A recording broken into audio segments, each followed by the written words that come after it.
Penguin Random House Audio presents The Creative Curve, How to Develop the Right Idea at the Right Time.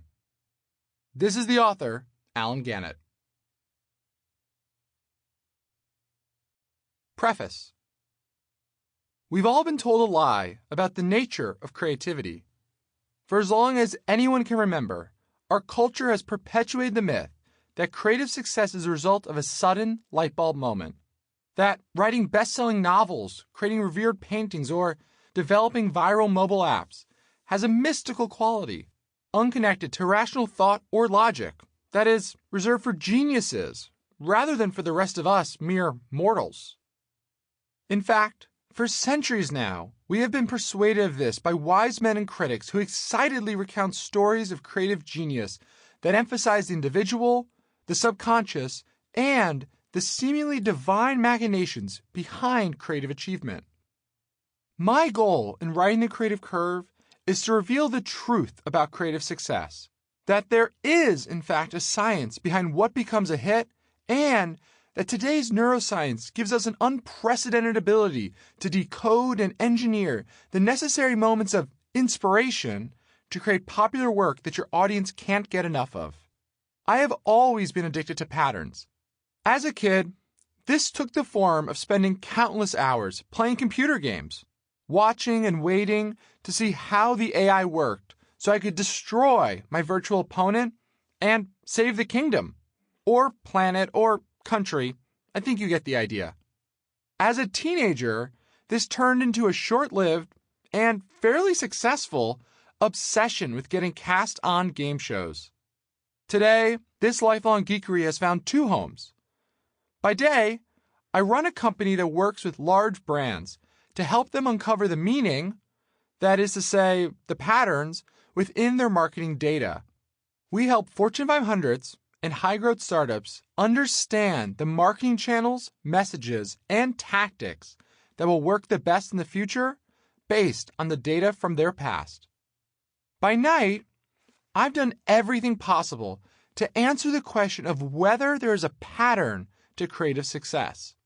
I've spent the last 2 years interviewing some of the world's most successful creators, from culinary titans to best-selling novelists and even top YouTube creators. I sat down, ate, chatted, and Skyped with some of the leading so-called creative geniuses of our time. In addition, I spoke to the most distinguished academics in the studies of creativity, genius, and neuroscience. What did I find? It turns out that the mythology around creativity is just that, myth. You do not have to be born with some X-Men-like superpower to achieve great artistic or entrepreneurial heights. In fact, there is a pattern that successful creative people leverage to make hits, one that's accessible to almost anyone. It's intuitive, but it's also learnable. And it has nothing to do with mysticism. You don't need to take LSD to get inspired or pray for a moment of overwhelming insight.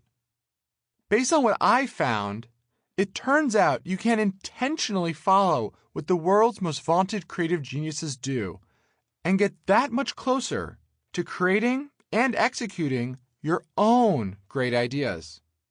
Let's get started.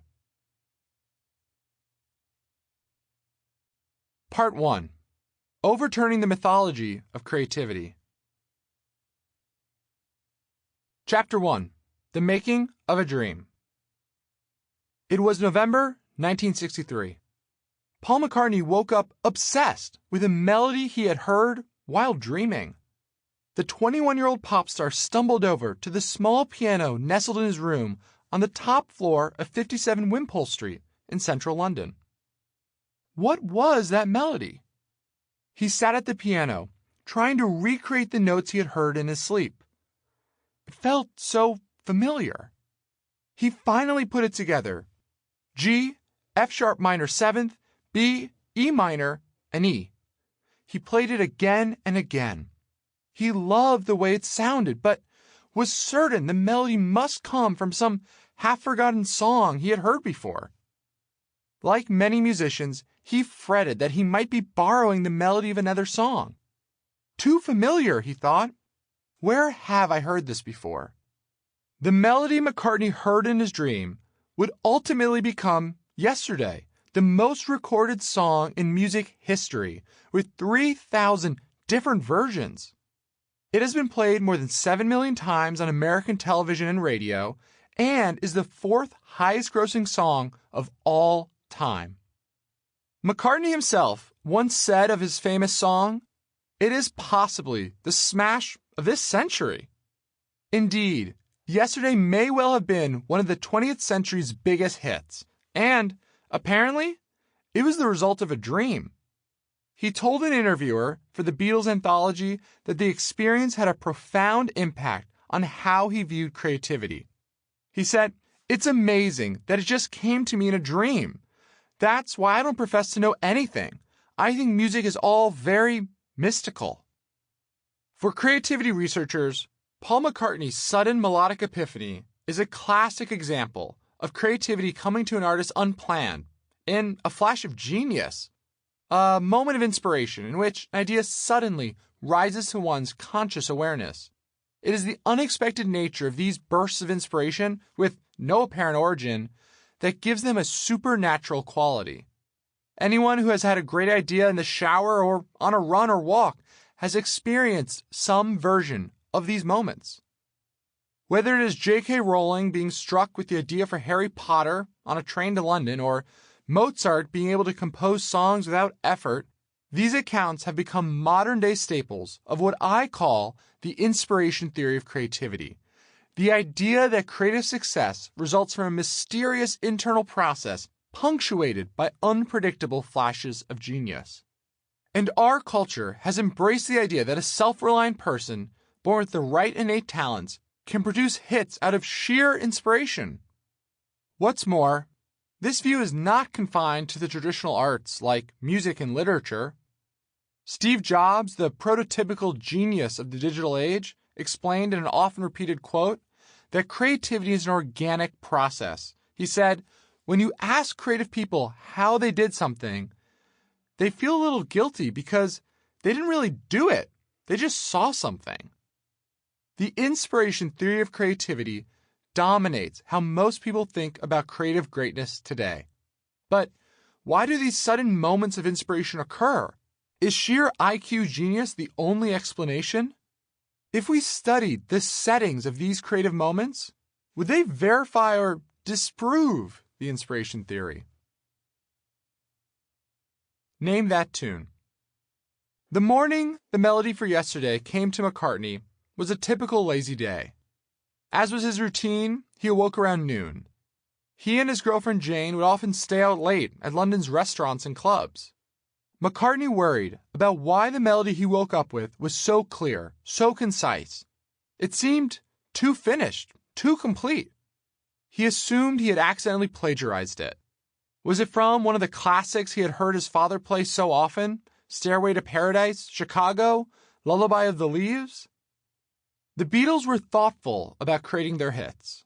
Lennon once described to an interviewer how intentional the band had been when writing their first #1 single, Please Please Me. "We tried to make it as simple as possible. We aimed this one straight at the hit parade. It was my attempt at writing a Roy Orbison song." For McCartney, Yesterday was an explicit exception to his typical methodical songwriting process. The tune of Yesterday was like a jazz melody, McCartney later said. He continued, "My dad used to know a lot of old jazz tunes. I thought maybe I just remembered it from the past." He went to his friends and asked if they recognized the song. First, he asked his songwriting partner, John Lennon. Lennon told him he had never heard it before. Still skeptical, McCartney tried his friend Lionel Bart, who had composed numerous hit songs. When McCartney hummed the melody, Bart drew a blank. It seemed as if the song might be original. Still not convinced, McCartney pressed on. He tried to think of someone older and more experienced, someone who might be able to clear his conscience. A few days later, McCartney visited Alma Cogan, a British singer known for the song Dreamboat and 16 other hits. If anyone could recognize the song, she could. He sat down at the piano and played the melody for Kogan and her sister. It's lovely. Sample complete. Ready to continue?